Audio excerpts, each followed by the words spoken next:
ఈ వాక్యాన్ని వీక్షిస్తున్న సహోదరి సహోదరులందరికీ క్రీస్తు పేరట వందనములు.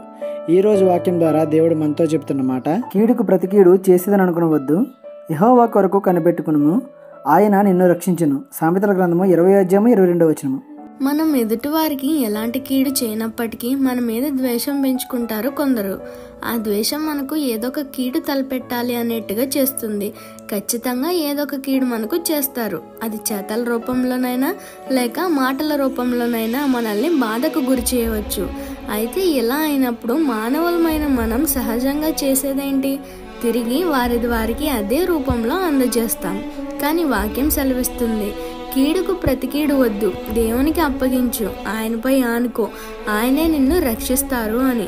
నిజమే, మనం రివెంజ్ తీర్చుకుంటే అప్పుడు మాత్రమే వారికి గుర్తుంటుంది. అదే దేవునికి అప్పగిస్తే చచ్చే వరకు గుర్తుండేలా వారి ఎడల జరిగిస్తారు. కాబట్టి తీర్పులు కీడులు మనకు వద్దు, దేవునికి అప్పగిద్దాం. మనం దేవునిపై ఆనుకుందాం, యేసు చూపిన మాదిరిలో జీవించడానికి ప్రయత్నిద్దాం. ఈ చిన్న సువార్త పరిచర్యలో మీ సహోదరులు. God bless you. ఆమేన్.